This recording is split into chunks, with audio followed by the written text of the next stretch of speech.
Hi, everyone. How's everyone doing?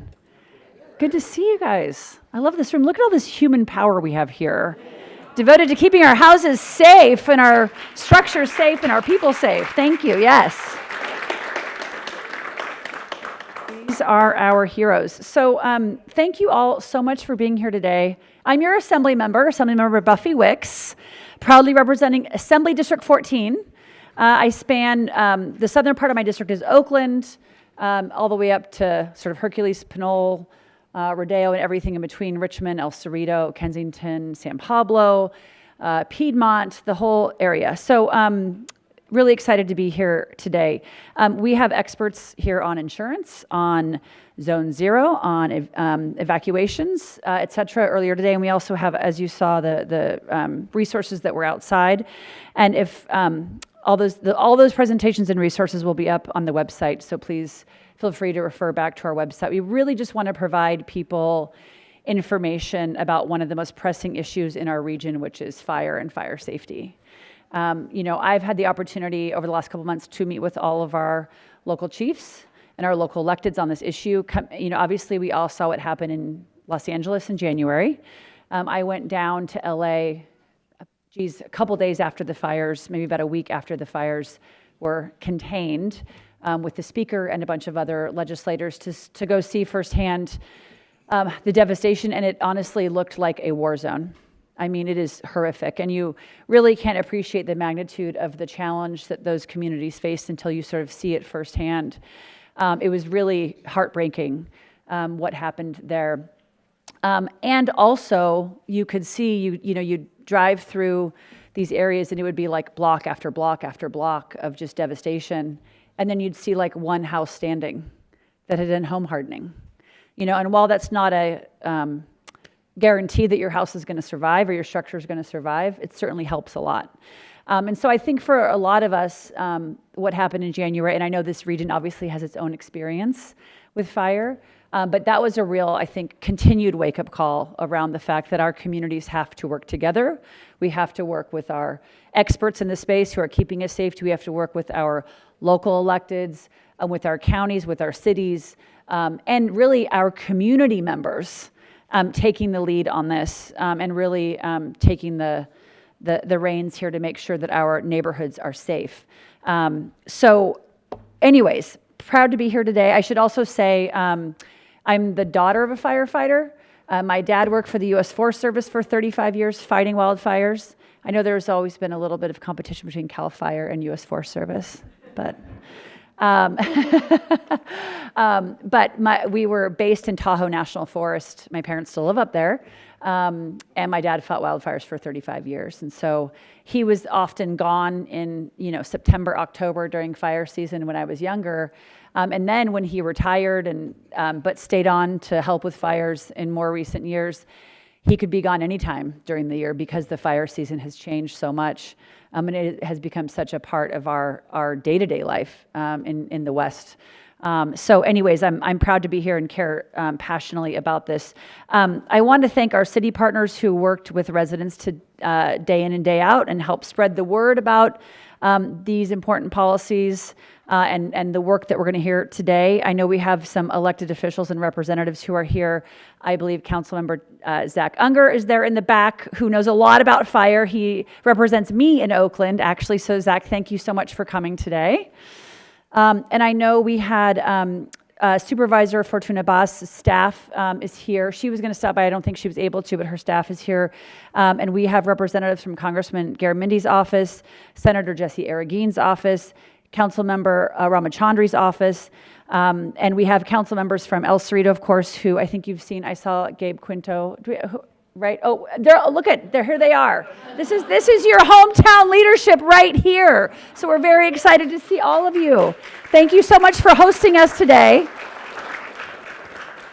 By the way, I love your city hall. What a nice dais, and this is so lovely. Thank you very much for having us. And we've got council member. Can all the local electeds raise their hand? Because I know we have quite a few. Oh, good. We've got some other local electeds over here. Great. Some from Berkeley, from Richmond. We have a whole crew here. There we go. We've got everyone in the house here for us today. So thank you so much for being here today. Let's see. Oh, we also have Mr. John Joya, who's going to join us. Come on up here.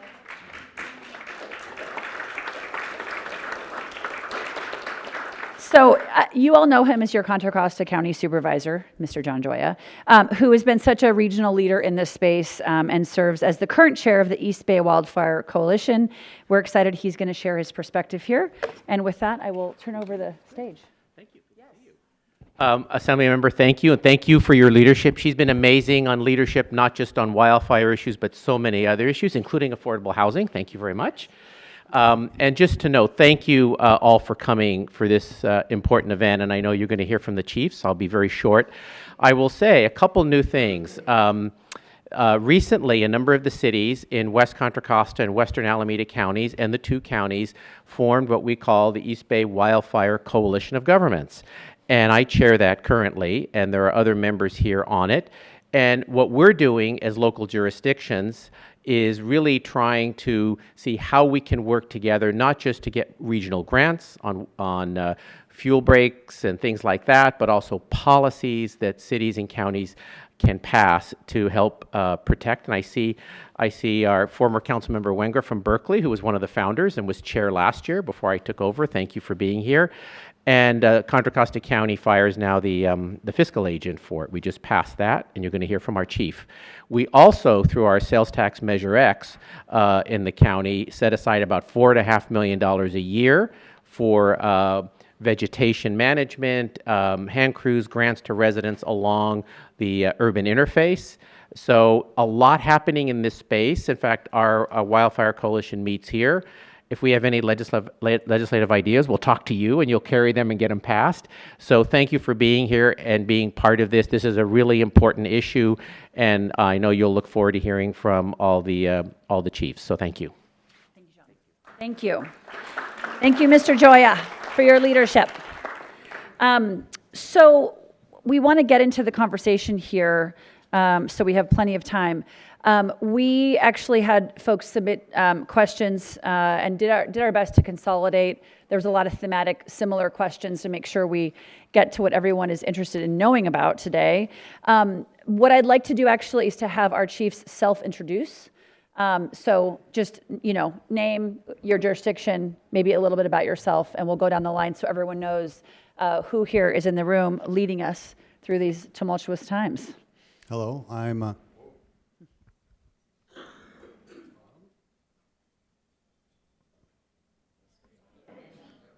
there we go. I'm Dr. Eric Sailors. I'm the fire chief of El Cerrito, Kensington Fire Department. My name is Aaron Osorio. I'm the fire chief of the Richmond Fire Department. Is that mic working? Here. Let me see. Hear me now? A little low? Oh, there we go. Okay. Aaron Osorio. I'm the fire chief of the Richmond Fire Department. Good afternoon. Louis Brochard, Fire Chief, Contra Costa County Fire. Good afternoon. Kari Haley, the interim chief of the East Bay Regional Park District Fire Department, and for the last 4 years, the assistant chief in charge of fuels management. Hi, everybody. Dave Brannigan, Piedmont Fire Chief. Good afternoon. Jim Boydo, City of Albany Fire Chief. Good afternoon. Marcus Hernandez, CAL FIRE Santa Clara Unit Chief. Good afternoon. Damon Covington, Oakland Fire Chief. Hi, guys. David Sprague, Berkeley Fire Chief.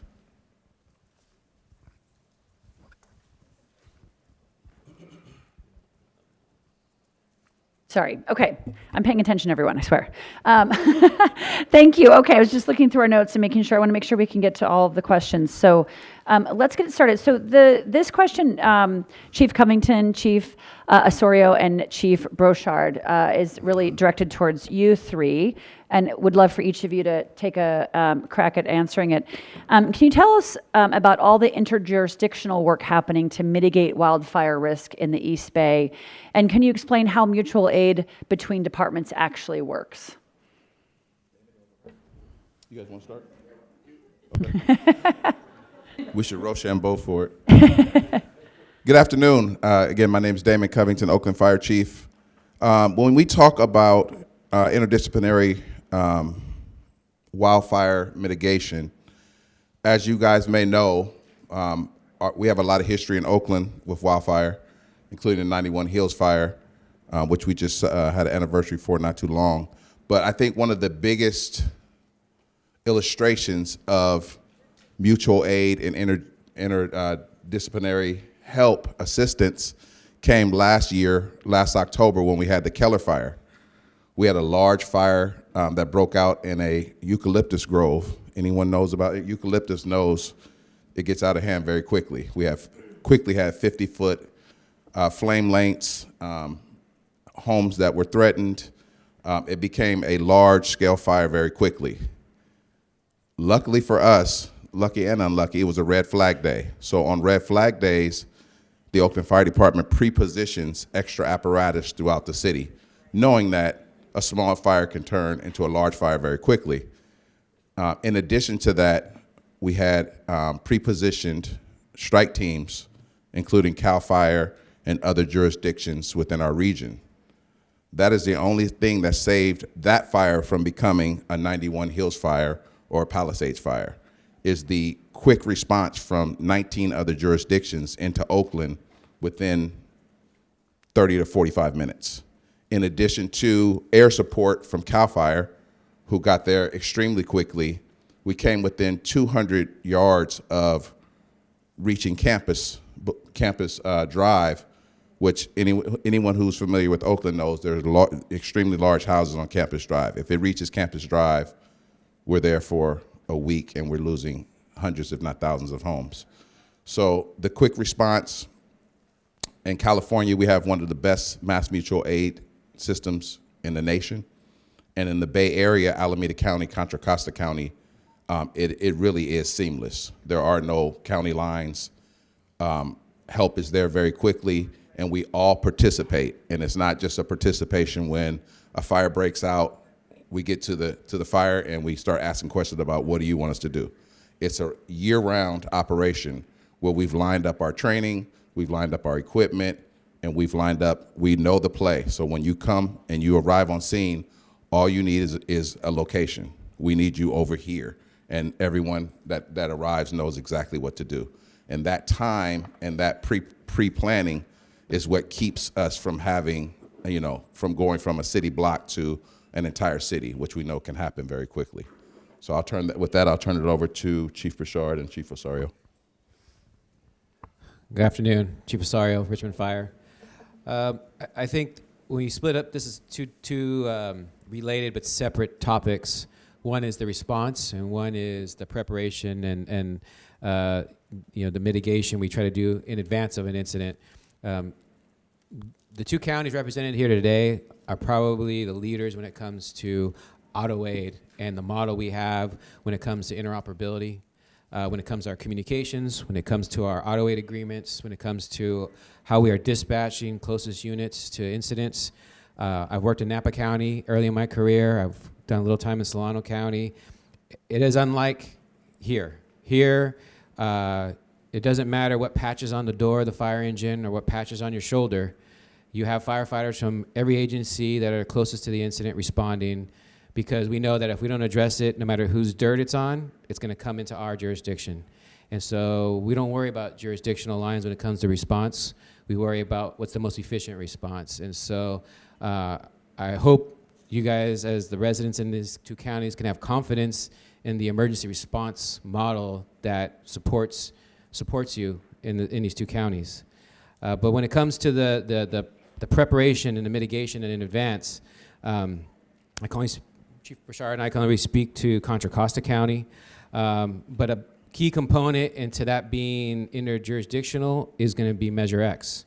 And the most current example of that, something that we're working on in Richmond, is through the Measure X program, Con Fire and Richmond Fire are working to get a shaded fuel break put in the East Richmond Heights area, which would span both jurisdictions. And if we're successful with that, our next plan is to move that south, where it goes from Richmond jurisdiction into the El Cerrito, Kensington jurisdiction. And Measure X has really allowed us to collaborate our efforts much more efficiently than it used to be in the county. These types of events, I've held them in our city, El Cerrito's held them, Confire has held them. The one common thread is Measure X has always been there. Michelle and her team has always been there to educate all the attendees, no matter what city you live in, because we're all, the fire is not going to stop at the city limits. And so we have to address this problem as one big group. So there's always been this public educational support at all our events that crosses all our jurisdictional lines. And we've done projects already that have are examples of how this works in the city of Richmond, in Castro Ranch Road, in Carriage Hills, in El Sobrante, in West County, and even when you talk about the resources that Measure X is funded that help all the jurisdictions, such as the hand crews, it really helps us all work together towards the same goal.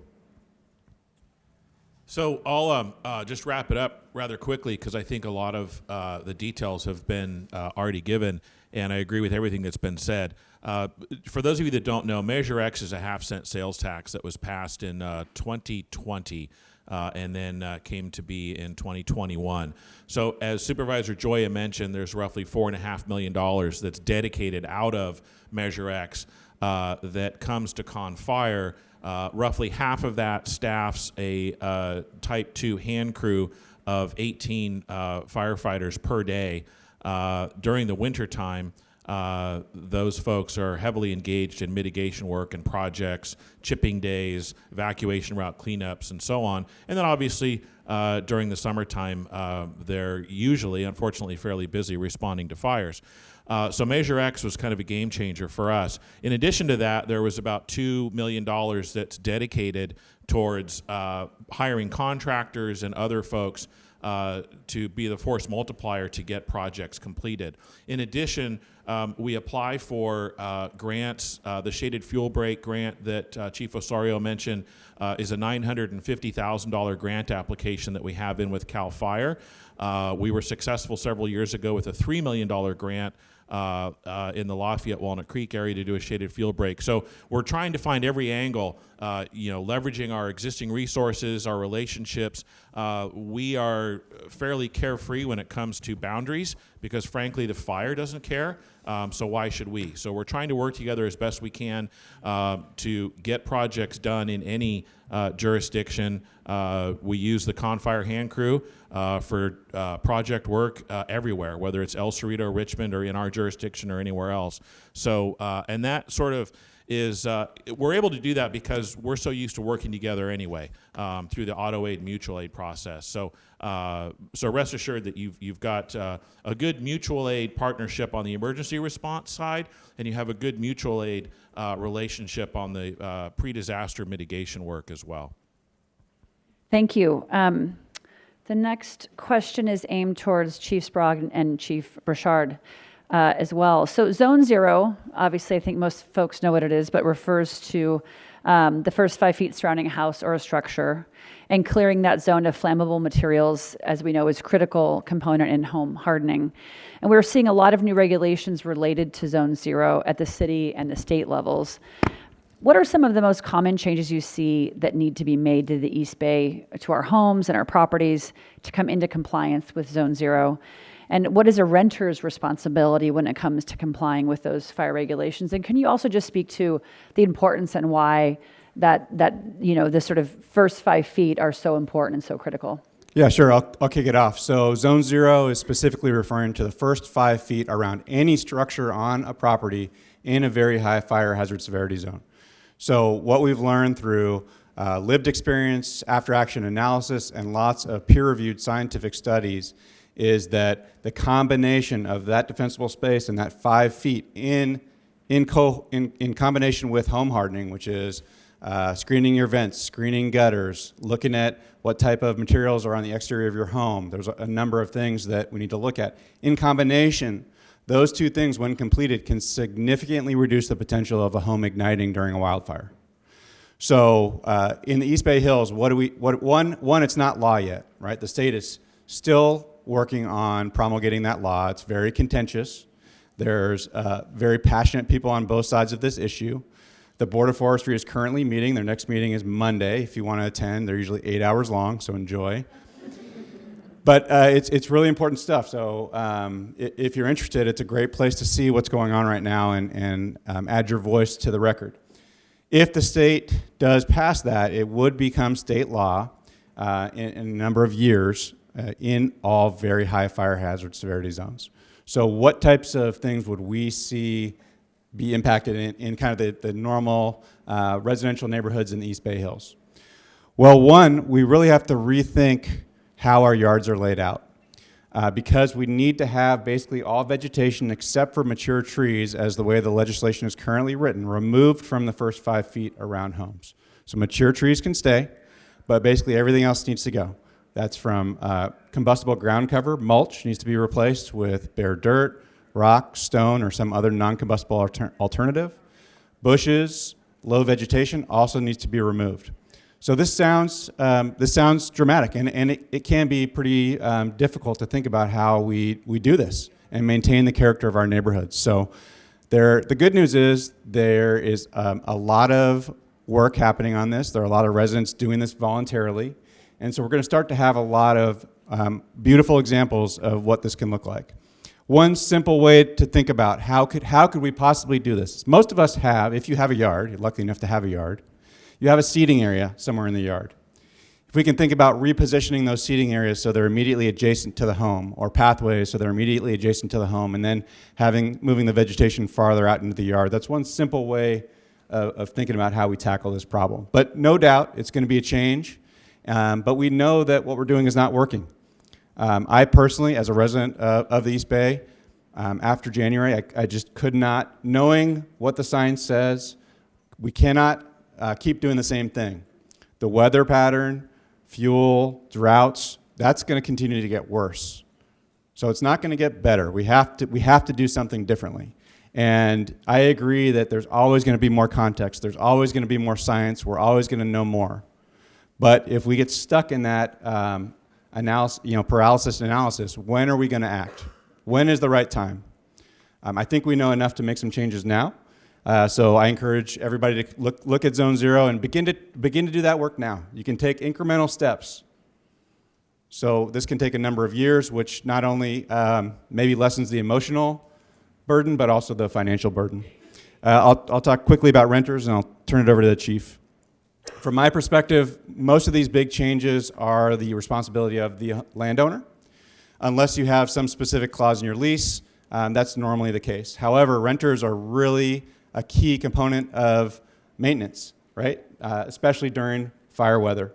We want to keep the exterior clean. We want to keep debris off roofs, decks, and we want renters to encourage or to report hazardous vegetation conditions when they see them. So it's really a combination responsibility of both the homeowner, property management companies, and renters to keep communities safe.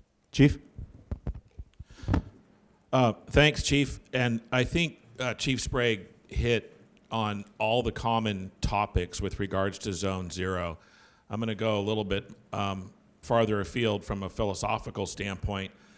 In April, as every good fire chief does on vacation, drag your wife up to the Eaton Fire just to check it out.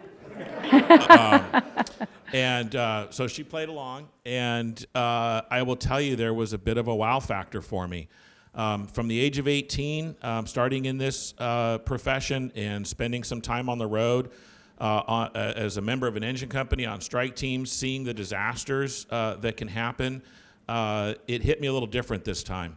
And the assembly member mentioned a war zone, and that's really what it looked like to me. This wasn't just a residential catastrophe. This was a whole community that was decimated. Churches, high schools, banks, homes, the whole bit. And I decided to start to educate and inform myself so that I could understand a little bit better about the science. And the science has been there for quite a while.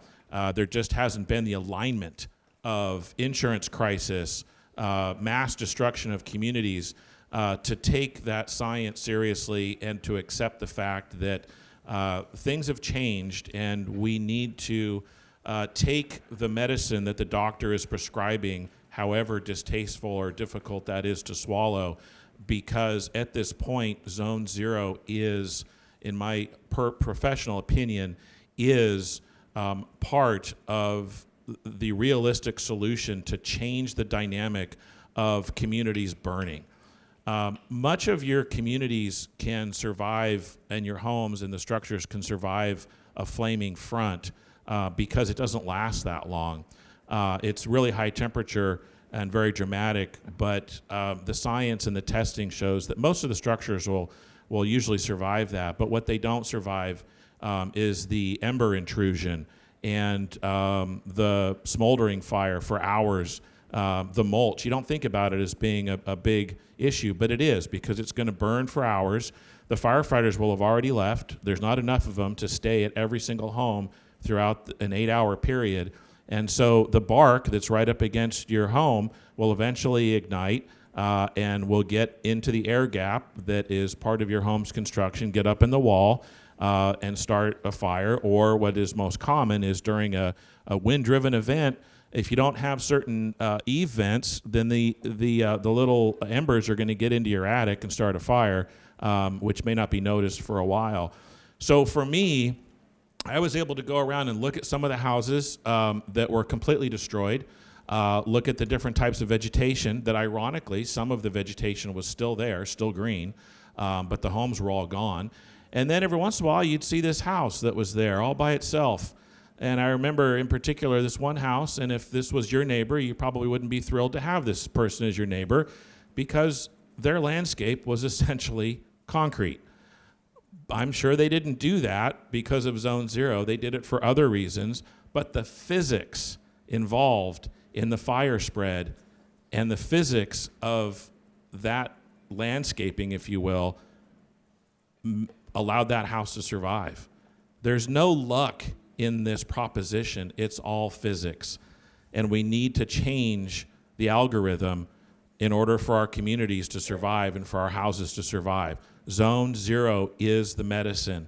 I live in Fairfield, not what you would consider to be the most fire-prone area, but my subdivision was just categorized as a high fire hazard severity zone. I'm going to have to do everything that I need to do to comply with Zone 0. And we're going to do it. We have to do it.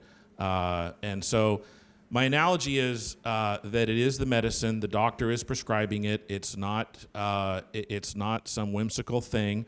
It is based in science and physics, and we need to embrace it, and we need to work together to figure out how we can reduce some of the time and pain and cost on everybody. But everybody's got to be in for each community to have a win in a firestorm scenario. So there's only so many fire engines and firefighters out there. There's only so many that can be there within a reasonable period of time. Your home needs to stand alone in a wind-driven, ember-cast environment. And in order to do that, it has to have all the elements of Zone 0. One of the folks that I was listening to recently, his analogy was, if you're riding a motorcycle and you have a bandana on and you expect that that's going to give you the same level of protection as a helmet, it's not. Zone 0 is an all or nothing proposition. If you do everything but you don't do your attic vents, your house is likely going to be lost. If you do everything that's on the menu, then the science and the physics say that you have a very, very good chance of surviving a typical wind-driven ember-cast firestorm. So I'll leave it at that. I like what you said. There's no luck. It's science and physics. And in that sense, that should be in some ways comforting, in that, we know how to address the problem. We just have to do it, which I know is hard. But at least we have the knowledge base to understand. We have the science behind us backing up how we can keep our communities so safe. So thank you for that. The next question is for Chief Sailors and Chief Buita. How are existing fire safety rules and regulations enforced? And what can constituents do if they notice violations in their neighborhood? Thank you. I'll start this one off. Dr. Eric Sailors, El Cerrito Fire Department, and then Chief Boyda will follow up. So now that we've talked about the actual regulations, we'll discuss a little bit about how the agencies help citizens get to that point, right? Through inspections, through communications, through looking at your property. A little while ago, I did an analysis on all the agencies in this room to see how similar we were in our regulations, and we're very close. I built an Excel spreadsheet, and we are all very closely following what is called Zone 1 and Zone 2. So we've heard Zone 0 so much because it's been the high topic, but Zone 1 and Zone 2 have been around for a very long time. Zone 1 is the first 30 feet within your home, and every agency here has very similar ordinances to what CAL FIRE has drafted out as Zone 1 as recommendations. They're either at the same or increased. Now, with those ordinances, we will start to do inspections. For the city of El Cerrito, we actually inspect every parcel that is in El Cerrito every year. We send out notifications to its residents telling them that we're coming. We're going to do a drive-by, we're going to look at your property, and then we're going to record, and we have a very clear checklist. It's available online, so any residents can see exactly what we're looking at. It's very well defined to what Zone 1 and Zone 2 is, and we will look at your property and either confirm that you're compliant or we'll notice you that you have some violations. Now, if you do have some violations, we'll notice you and we'll give you the opportunity to correct it. We'll come back and we'll check it again. Now, we are all about getting you to success and communicating with you as much as possible. What we want is we want your home to be safe, like Chief Bashar just so clearly articulated. It is also about your home and your neighbor's home, right? So if you are in compliance, then you will protect your neighbor's home from burning as well. Because an embercast fire is a very challenging thing to survive. But once homes start burning and it goes from home to home, well, then it's almost impossible to stop. The amount of radiant heat that comes out of a burning home is exponentially higher than what is coming in on an embercast. And that is what you saw in the Eaton fire, was a home-to-home fire after an embercast got seeded. So we want you safe for yourself, but we also want you safe for your neighbors and also our surrounding communities. So we typically start off with a few hundred violations every year out of our 8,000 properties that we inspect in El Cerrito. We'll narrow that down through communication and talking with the property owner and helping them get compliant down to less than 10. And if we can't get compliance to that, we'll actually take you to a public hearing where we will mitigate the threat ourselves. So we will get a warrant, we'll come onto your property, and we'll actually mitigate the threat ourselves.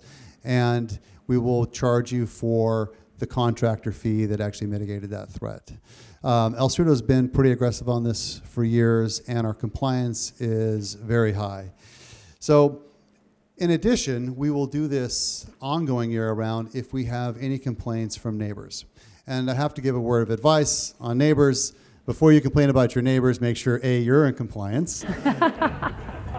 And also make sure that you do understand what we're looking at, because sometimes the impression of what should be compliant and what is really through the ordinance are not the same. So if you're living in a community, most of these agencies will make their inspection lists available. You can see exactly what they're looking at. You can clearly read what Zone 1 and Zone 2 is. And what you think is compliant or what you think is not compliant may actually be. So please make yourself familiar with it, exactly what we're looking at. Trees close to the house, trees limbed up 10 feet, dead leaves, dead brush removed. Just make sure that you know what you're talking about before you make the complaint. But if you do, in El Cerrito, we will promptly come out to that property and validate whether it's compliant or not, and then we'll start the process. Because there are moments, as the year goes on, that some homes may be compliant in the beginning of the year and then stop doing any sort of vegetation management, towards the end of the year no longer be compliant. And we will follow up on them as well. So it is an ongoing year-round process for El Cerrito to make sure that the properties in its area are safe.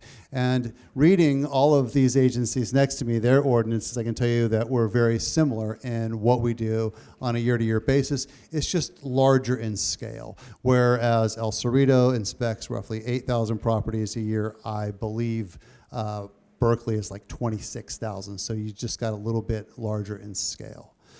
So Chief Boydo. Thank you, Chief.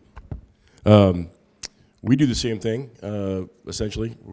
I think we're all doing it, maybe slight tweaks, jurisdiction to jurisdiction, But we started in April. We sent letters out to the parcels where we know there's the chance that there might be a need for weed abatement to be done or some type of vegetation management to be done. It has all the things that we're looking for compliance for the property owner. A month later, we'll go out and inspect to see if those things have been taken care of. We'll check to see, is it scheduled? Do you need help? Is there a resource that we can point you to get you into compliance as well? The most important thing is it's not just your house, it's your neighbor's house and that neighbor's house and the next neighbor. So that's the important piece. It might seem trivial to just trim up your grass or vegetation that you need to handle, but it really is about being a good neighbor and good to the community because it keeps the fire small and from spreading to something large, especially on those high fire danger days. Thank you. So the next question is for Chief Fernandez. What does it take for the Department of Forestry to finalize regulations that are consistent with the science of building fire-resistant communities and the urban wildlife interface? The Berkeley Ember Initiative is innovative, but the state is still having hearings as we head into yet another fire season. How does that make you feel as you think about deploying your firefighters to fight more wildfires? So the Board of Forestry and Fire Protection is a rulemaking agency, and it's important to understand the process. As we can all tell, it does take a while, as mentioned. There's the statute, which is the bill that comes out, and the regulation. So the Board of Forestry and all the partners we're going to work with, I'll discuss, are working on the regulations. Think of the statute as the destination. The regulations, which will include Zone 0 requirements, that's how you get to the destination. Quite often figuring out how to get there in an appropriate way to where everybody can make it there, it does take a while. We want to come up with, so we're tasked with carrying out, the Board of Forestry and Fire Protection does not have much staff. They're adding more. So often they partner with CAL FIRE. And we'll partner with a lot of the leaders in this world to make sure we get it right for everyone with, again, the minimum standards. We want to make sure we come up with the right standards that every community can make. There's approximately 100 million acres in California. There's quite a bit of diversity throughout California.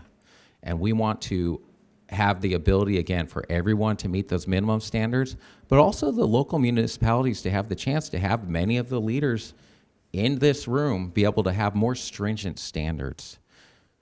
With this Zone 0 requirement, we all know it's a good idea. I mean, we have a lot of the leaders in fire prevention and suppression in this room. And I think I'm looking at a lot of the leaders in the community in fire prevention. That's why you're all here today. So we want to make sure we get it right. We start with a work group, the Zone 0 work group, to have local government representatives, citizens, fire agencies, all on a work group to come up with the initial concept. You'll then have advisory boards that'll work on this. If you go to fire.ca.gov, you can see our different advisory boards. They're all open to the public. They follow what's called the Bagley-Keene Open Meeting Act. And there's a lot of good discussion that goes on, again, with everybody well represented to make sure we hear everybody's thoughts, everybody's concerns.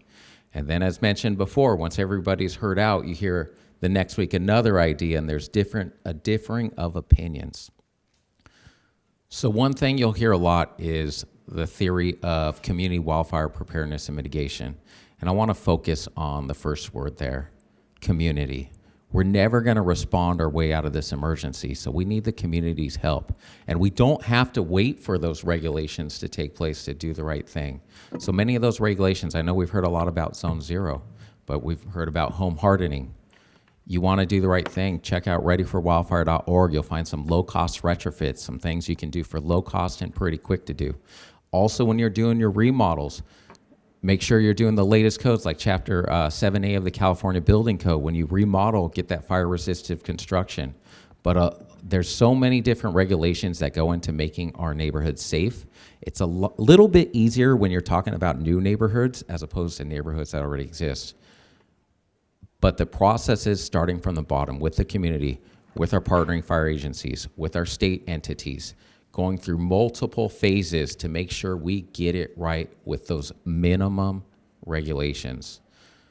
Specifically for your Zone 0 and your defensible space, if you're in a local government area, it's going to be Government Code 51182. And then for the state responsibility area, if you're in like a county area generally, it'll be Public Resources Code 4291. But there is it is a long process. It is not unique to this one. It is not unique to fire processes when it comes to making regulations. But the reason it takes so long is because everybody has to be heard, and you have to make sure to get it right. With regard to how do I feel sending my firefighters and our firefighters here, I think you heard just how well we work together. And you know, one thing we all hear about the big fires, but what a lot of people miss is the fires you don't hear about. And the fires you don't hear about is because of how well we work together. And I'm actually positive about the situation with the great successes we're having and the fact that all of you showed up here today with the interest and to get that word out there. So when it comes to what do I think about sending my firefighters in this area, I'm encouraged about what we got going on here today, what we've done in the past, and what we're going to do in the future. Thank you very much. Appreciate that. The next question is for Chief Haley. So much of our region's high fire risk is because we have a lot of wildland-urban interface, the WUI. With the East Bay Regional, I kind of like that term WUI, by the way, it rolls off the tongue, you know. With the East Bay Regional Park District, which of course many of us enjoy, myself included. What is the Park District doing to mitigate their share of the fire risk? Sure. First, I wanted to let everybody know, I won't say the name, but we were talking with a constituent, and they said, thank you for being here. You're the elephant in the room. And I was like, oh, a lot of things have been said, but never referred to as the elephant in the room. So the Park District, the question says that you have a lot of wildland urban interface, and that is an actual fact. Another interesting fact is we have more wildland interface in the East Bay Hills than anywhere in the entire nation. How I know that is the East Bay Regional Park District is the largest regional park district in the United States, and regional is code that our land is connected and it's within a WUI area. We're also the second largest in the world to Australia, but they have a bunch of eucalyptus trees, and I don't think we want that problem here. Okay. So what are we doing? It's about 5 years ago when I was promoted to the assistant fire chief position. We already had a big challenge, and we had to mitigate hazardous fuels on Park District land. I approached that task as if I was running an incident. So for us, it would be the three things. What do we have? What's our plan? And typically, where's everybody at, which is the accountability aspect of it. What we had was a large fuels management problem, and our plan was our strategic fuels plan, and we were going to get everything going. But then all of a sudden in 2020, we dealt with our tree dieback issue, where we had thousands of trees dying. In the fire service, you already had one incident, and then you have another incident. So we look at that as an incident within an incident. So you have to come up with an additional plan to deal with the new incident. So we came up with a new plan, which is our strategic dieback plan, where we analyzed the entire park district, prioritized the highest priority areas, had foresters and scientists come from California, give us input, and figure out exactly what was happening. There was short information of what was happening. Our trees were dying because of drought.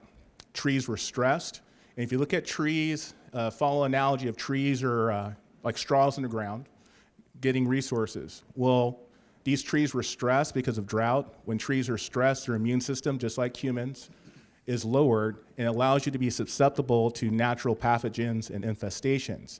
That's what happened with the case of bark beetle and also the pathogens that were causing the trees to die. So now we're having thousands of trees die on top of that. Here's the good news. The plan told us that if we thin trees, the remaining trees or remaining straws in the ground now have more nutrients because there are less competition going on. And at the same time, it's going to take care of the fire hazard. You know, less trees, less fire from going from tree to tree. But to do anything, you need money. And our estimates were up to $40 million. On average, we were doing just about $1.4 million a year. So that was a lot of money. So the first thing we did is we applied for as many grants as possible. And if you ever applied for grants, it's a lot of work to apply for grants. And we allocated our team to applying up to $32 million of grants. And at the time, I was warned not to do it, because if we received all these grants and we weren't able to get it done, they were saying it's going to be your fault. But I knew that how to navigate that through the agency, which is to get more positions, have data where I can analyze how much people can complete, and so we could always stay on top of what is actually executable according to the amount of grants that we received. To tell us, to speed up a little bit quickly, we also have a government affairs department, and we were going out to Sacramento, making relationships with electives in Sacramento. Part of that was having them come to the Park District and show them our lands adjacent to your communities. We did several tours, and from that work, we received $10 million of direct funding. That's not through grants. That's just going to Sacramento, showing them the problem, and getting support from our local electives. We put that money to work, and that was through the first phase. We did work over in Miller Knox and Wildcat Canyon for this area, but also in City of Oakland, Anthony Chabot, which was our largest affected area. Then, because we had applied for millions of dollars of grants, like I said, $32 million, we received more grants this year than any time in agency history. Within a 3-month period, we received up to $8.9 million of grants and another $2 million in direct asks or direct matches that the agency needed to do. So that was $10.9 million that we received to do the work. So now we have the ability to put resources to work. What I always will say, it's great to have money, but you need people to actually get the work done. Money doesn't get done by itself, you need people. So we finally were at that point that I was warned about, which was, hey, I already knew the staff, we didn't have enough people to get this work done. And so I went to the district, had to create a work plan to show them that this is not gonna work out unless we get other positions. The district supported us, we got an additional position, and so we are now on board, be able to spend $10.9 million in the 2.5 years, benefiting the communities of Oakland, anyone who lives adjacent to Wildcat Canyon, Tilden Park. We are going to be doing more fuels work in that area than any time in history. That's literally a 395% increase in our budget that we've been able to accomplish. So 5 years ago, coming to an event like this would have been a hard task, because what are we doing? But today, we're doing a lot, and I have the awesome job of getting to communicate with all of you about all the amazing work that's being done with the Park District. And in this job, we might set the vision, create leadership, but there's literally an army of people behind me that did the hard work so that we can be in this position that we are today. Thank you. Appreciate that. Yeah, that deserves a round of applause. So the next question is for Chief Sprague and Chief Sailors. Everyone is concerned about evacuation on narrow roads. How do you work between cities to manage that in the event of a fire? And do you have recommendations for other ways to evacuate to help avoid this problem? Are there other creative solutions to solving that problem of congestion on evacuation routes? Thank you. I'll start off with this and then hand it over to Chief Sprague. The narrow roads are a real issue that a few of these agencies at this table face. And streets all have a limited carrying capacity, how many cars that they can move down them in one direction. But as you heard from the evacuation presentation earlier today, there's another problem, and that is getting fire engines up those roads into the areas they need to go to. And some of these roads are so narrow that typically you can only get one car to pass in one direction going one way. They were just never designed to have this many cars parked on the side of the road, this many people living there that have vehicles, and it's a real challenge for our vehicles maneuvering up there. One additional challenge is we may know our streets very well, but when you are facing large events, you're also bringing in other agencies that may not be super familiar with your streets and different rigs, and they'll be coming from areas that they've never seen anything this narrow. So I will say that the chiefs at this table, we all collaborate together. We communicate very frequently. I know that when we call, we'll pick up each other's phones, and we understand this is a problem. How to get people out in a timely manner when your roads have very limited carrying capacity. The best solution for this is to be aware and leave early if you think you have potential for significant weather. But in addition to that, El Cerrito has also started a pilot program where we've started to limit parking on certain roads on red flag days. And red flag days are pretty rare in our weather area right here. I can't say that. That's not the same for Chief Broussard in Contra Costa County. He gets a lot more of them. But on this side in our coastal weather, we got 2 red flag days last year. So they were rare. El Cerrito approached us with a very scientific process. We actually surveyed everybody that was on the streets that lived there prior to starting the pilot program to get feedback on them, see if we had any sort of good participation or understanding of what the problem was. We took that survey information back. We then communicated with everybody that lived on the street saying we're going to start this pilot program. And then through volunteers, we measured the progress on the red flag days that we did have. We had an 80% compliance roughly on those red flag days, which wasn't perfect, but I will absolutely take an 80% compliance over 0 any day because we can maneuver around those few cars left on the street if we need to. So that was a big improvement. El Cerrito is continuing that into this year and adding some additional streets through a pilot program so that we can ensure that we can get vehicles up into those hills if we do have a fire. And I know Chief Sprague is very well informed on this and has additional ideas through his IMRA program, so I'm going to hand it over to him.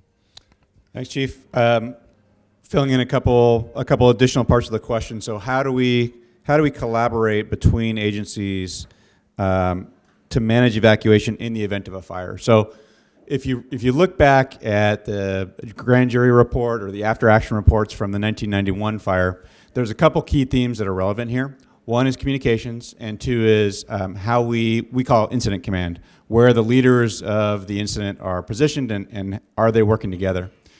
So one is, it took about 20 years, but we now have a regional communication system, so all agencies in Contra Costa and Alameda County are on the same communication system, and we have a number of additional radio channels per agency that we're able to use. So not only can we switch over to another agency's radio channel, but if for larger incidents, we can deploy additional channels so not everybody is speaking on one frequency. So it's just a complete modernization of radio infrastructure, which is really key and oftentimes a failure point in these large incidents. 2 is how do we work together when a fire is crossing jurisdictional boundaries or when multiple agencies are working together. What's important is we now all practice the incident command system, and a key component of that is called unified command, where the leaders of the different organizations are actually physically located in the same location, taking in information, making decisions, and then pushing information out. So it's not just Berkeley making a decision if there's a large fire that's impacting Berkeley. It's likely going to be Berkeley, CAL FIRE, and a number of other agencies that could be involved if that becomes a regional cross-jurisdictional fire. So how does that impact the community? 1, plans and communication are coordinated between agencies so we don't have conflicting messages. 2, we're going to be using what also is an evolution since 91 is our different methods of communicating. So in 91, we had a pretty limited arsenal of communication to the public. Now we both have AC Alert in Alameda County, we have CWS in Contra Costa County, there's a variety of outdoor warning sirens, and a variety of other tools we can use, including social media, email, Zone Haven. So much more robust process of communication to the public. We're not relying on one system, so there's redundancy if something doesn't work. And we've all got a number of people in each organization that are trained to activate those systems. Beyond that, how do we make the problem better? We really have a common problem from Hayward all the way down into Central County in Contra Costa County of these narrow spaghetti streets. We know that there's too many people, there's too many vehicles in these areas. You can Google Berkeley evacuation study, And you can read and look at the story maps from that study, and they pretty much, those lessons apply to most East Bay Hills communities. And what that study essentially showed is that when we're faced with one of these large-scale, wind-driven fires that becomes a structure-to-structure conflagration, the fire is likely going to outpace the evacuation. That should not be a surprise to anybody that's been here for a long time and gone through an evacuation, or if you're paying attention to the fires that are happening throughout the western United States. This study just validates that, and there's an incredible amount of valuable information, not just on the technical details of that, but a bunch of things that we need to start working on now. Unfortunately, the solutions are pretty limited unless we're going to do a managed retreat from the hills, which is probably not going to happen. The infrastructure is not easily changed, so we really have to look at how can we adapt. We're looking at, can we change our kind of dumb legacy traffic signals to signals that are adaptive, so they can change during an evacuation and actually help traffic flow out of the impacted area. We're looking at strategic red curbing in areas that make sense for ingress. We were about to dump a bunch of money into red curbing the entire area because we thought that would help get people out. We're going to not do that now and save a bunch of money and direct that money somewhere else. I think the other piece that's really important to this is if you think about turning your home into a passive firefighting resource by home hardening and defensible space, what you're doing there is buying time. If you think of the fire coming from a vegetated area and it hits the edge of the community, what we want to do is slow that transition down from vegetation fire to structure fire. Once a fire gets established in wind-driven conditions in an urban environment, we're really not going to stop it until the weather changes. So so by buying time, by slowing ignitions down, by doing that important work, especially on the edge of the community in these very high fire danger severity zones, we're buying time, not just for residents to get out, but also for us to accumulate enough resources from our partners across the region and CAL FIRE to actually have enough fire engines in that perimeter zone, that critical key perimeter zone of all our communities, to actually have enough resources to stop those structure fires so they don't start to domino effect down the hill. And the last piece, Jamie talked about it when she was talking about evacuation, is I remember in '91, we were evacuating from the Oakland-Berkeley border. I was 11. And we weren't prepared. Preparedness wasn't really a thing then. We weren't prepared. It took us about 45 minutes to get in the car. We piled a bunch of crap in the car that made no sense when we got to where we were going. And we had no idea where we were traveling to. We figured it out in a moment. Not a great way to expeditiously get yourself and your family out of your neighborhood. So please plan ahead of time. Help your neighbors plan ahead of time so you don't have to make these key decisions in the moment. You've thought through what you're going to do, and you can get out as soon as an order is issued, if not before. The study showed that a substantial amount of the time it takes to cumulatively get a community out of the evacuation area, based on a 1,500-person community survey, was how much time it's going to take people to actually leave their homes. So that's a really important thing that ties to what Jamie was talking about with doing that pre-planning. I think that covered it. Thank you. Appreciate it. On to our last question. This is for Chief Brannigan, Chief Brochard, and Chief Osorio. There's a lot of information out there about planning for evacuation in the event of a wildfire. Do you have any recommendations for where to start so it's not so overwhelming for folks? What steps can residents take right now to prepare for evacuation? Thank you for that question. And what I'd like to do is build off of what Chief Sprague just queued us up for. In Piedmont, we did a wildfire community evacuation exercise a few months ago. And as part of that, we were doing outreach. I went on a walk with community members. And on that walk, a person came up to me and said, I wish I had heard what you're talking about last year, because she was an Eaton fire survivor. And I said, well, tell me what your experience was. And she said that she was I don't know how old she is. She told me she's over 55, lives in a neighborhood that was impacted by the fire, and the whole time they knew the fire was coming. People who were younger with children and families were leaving. She said all of her neighbors who were 55 and over thought, this is my home. Where am I going to go? She couldn't describe the exact reason she was hesitating, but she felt overwhelmed and not sure what to do, and she kept expecting to hear somebody tell her to leave. So we talked a little bit more, and one of the things I've done throughout my career is really, we can sit up here with all the science and expertise and speak at you, but until we listen to you and try to find out why aren't we prepared? The 100 or so people in this room represent a few million people in these two counties. And how do we help the other 2 million people to be prepared? So we listen, we try to break things down into manageable pieces and present information in a way that is palatable and actionable by the community. So a few important things that we would like you to hear and to take action on today. Regardless of which county you live in, we both have alerting systems, and to be prepared to evacuate, you need to know where to get information. In Alameda County, it's AC Alert. In Contra Costa County is CWS Alerts.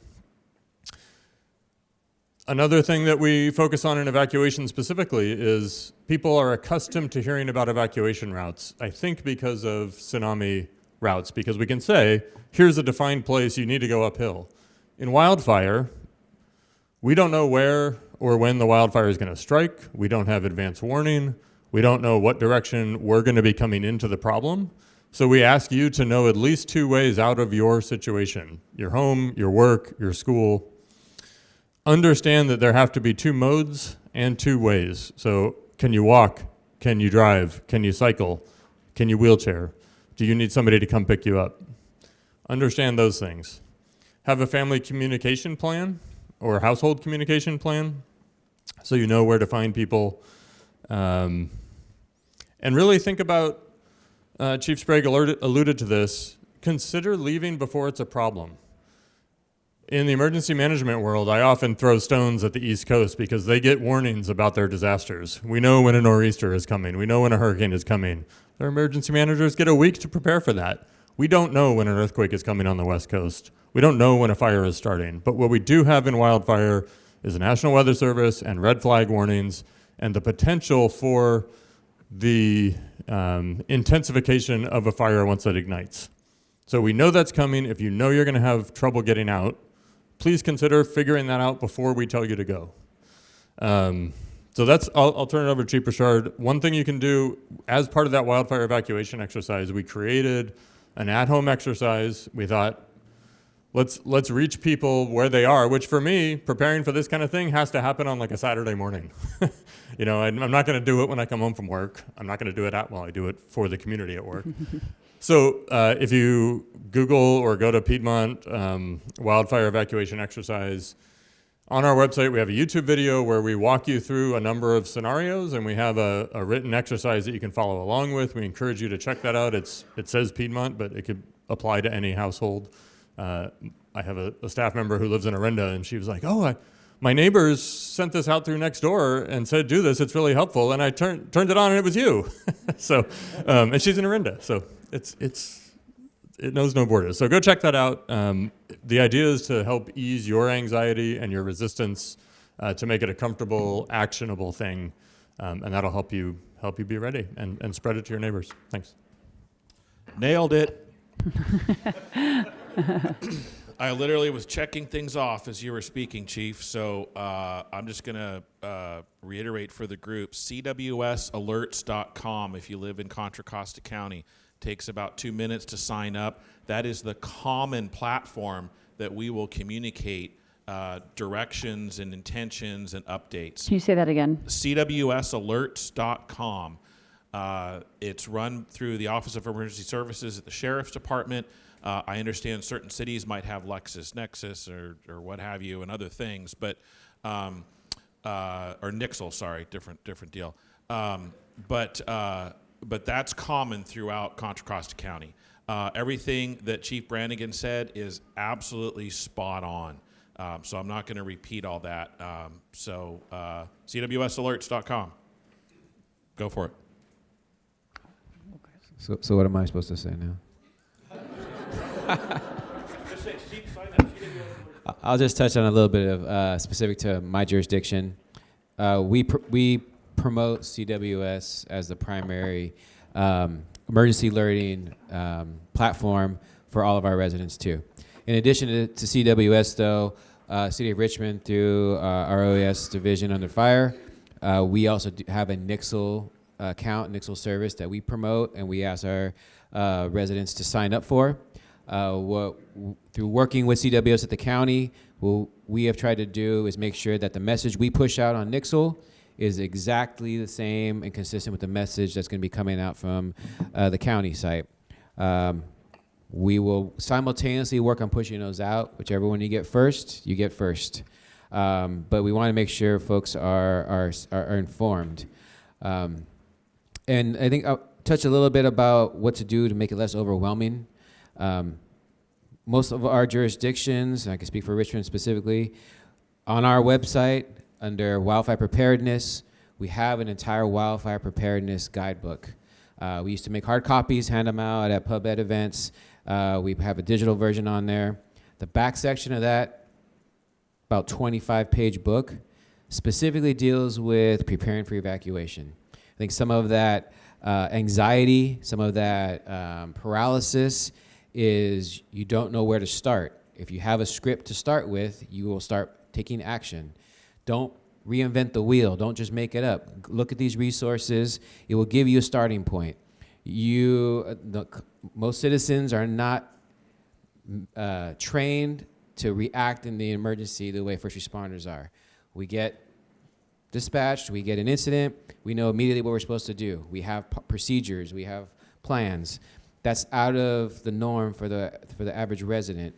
So if you have something that you can refer to, it gives you that little nudge mentally to start taking action. The other thing is the most common thing I get asked is, what's my evacuation route? Do you know how to go to the store? Do you know how to get to City Hall? These are things, it's not different. It's, do you have redundancy in that? It's a dynamic situation. The fire direction, where it's coming from, is dictated by if you're on a hill, what side of the hill, which way is the wind blowing, where did the start happen? A lot of factors. It's an extremely dynamic factor. What we want to be able to tell you in our messaging when we put out is where not to go. Do not go down to Alhambra Valley Road. It is cut off by fire. Now you know other ways to go. All right? We want to tell you where not to go so you don't get stuck there. We don't want to try to tell you the 10 ways of how to go out of your house because we're sending out a message that goes to different neighborhoods. So we can't send you your specific custom route because we just sent this message to 5,000 people in your neighborhood. It's slightly different for every neighborhood, correct? So be aware of your multiple routes out, but be aware it's dynamic because there's a lot of factors that go into where the threat is coming from. And really rely and sign up and encourage your neighbors to sign up for the messaging, for CWS, for AC alerts, because that is how we will continue to communicate with you. We may not know where to tell you to go when we tell you to evacuate, We are on task overload right now. We have houses being threatened. We have fire attacks being done on the fire.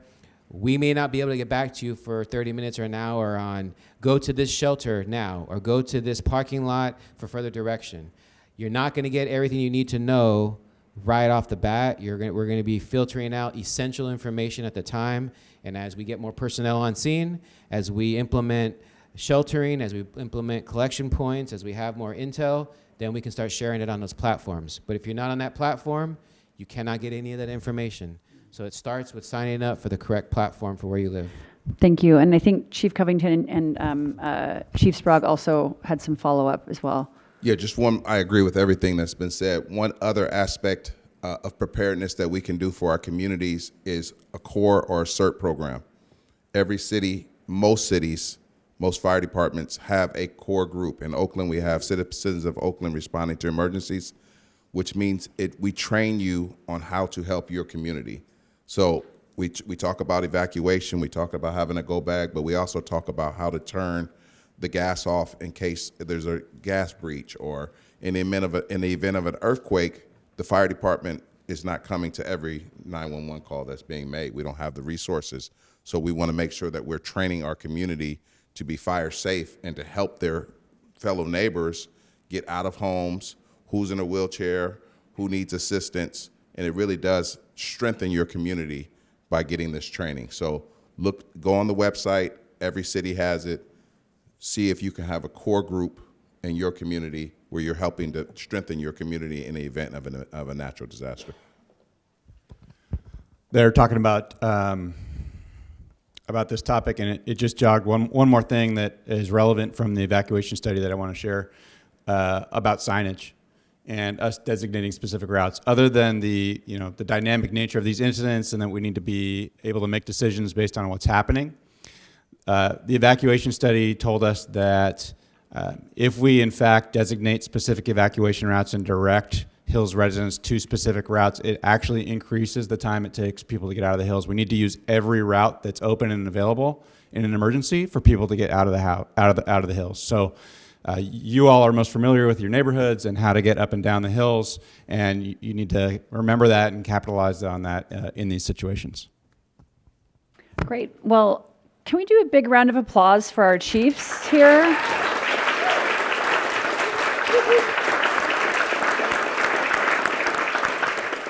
I want to thank you for that. Also want to thank my staff, Stella and Elof, who put all of this together. So Stella and Elof, thank you.